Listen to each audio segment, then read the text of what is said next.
Hello everyone, চলে এলাম আরও একটি নতুন মিনি ব্লগ নিয়ে।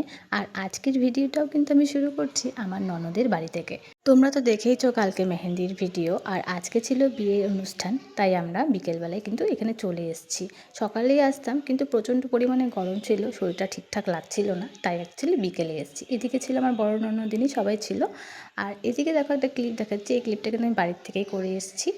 আমি বের করছিলাম জুতো, আমি জুতো পরবো বলে বের করে দেখি সব জুতোগুলো আমার ইঁদুরে কেটে দিয়েছে। মানে যেগুলো জুতো আমি পরার জন্য পরবো ভেবেছিলাম সেগুলোই ইঁদুরে কিন্তু কেটে দিয়েছে। এতটাই কপাল খারাপ।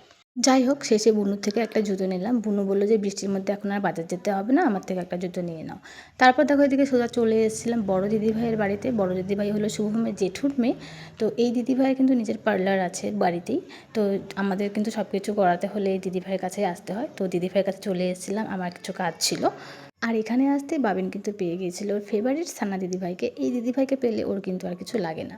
দুই ভাই বোন মিলে কিন্তু বৃষ্টির মধ্যে ঘুরতে বেরিয়ে গিয়েছিল। তারপর এসেই দেখো এদিকে স্ট্যান্ড সেট করছিল ভিডিও করবে বলে। এই যে দেখো ক্যামেরাও লাগিয়ে দিয়েছে, লাগিয়ে ভিডিও করছে, এত পাকা।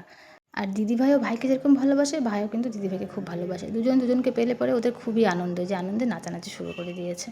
আর আমি আসলে আমার ভাগ্নি এরকম টাইপের ভিডিও বানাবে না, এটা তো হতেই পারে না। ও আমার ফোনে ব্লগিং করা শুরু করে দেয়। তারপর দেখো শুভম ফুল এনেছিল রাতে সাজার জন্য। যেহেতু আমি ব্লগিংটা আবার শুরু করলাম, তো আমি ভুলে যাচ্ছিলাম যে আমাকে ব্লগিং করতে হবে, আমাকে ছোটো ছোটো ক্লিপগুলো নিতে হবে। আমি অনেক কিছু কিন্তু মিস করে গিয়েছিলাম। তো যাই হোক, এদিকে দিদিভাই আমার ফেসিয়াল হেয়ারগুলো রিমুভ করে দিচ্ছিলো, যেটা করতেই আমি এসেছিলাম। অ্যাকচুয়ালি আমার মুখে ফেসিয়াল হেয়ার প্রচুর পরিমাণে হয়ে যায়, যেটার জন্য মেকআপ করতে খুব অসুবিধে হয়ে যায়। যাই হোক, চলো ভিডিওটি এই পর্যন্ত, দেখা হচ্ছে আবার রাতে বিয়েবাড়ির সাথে।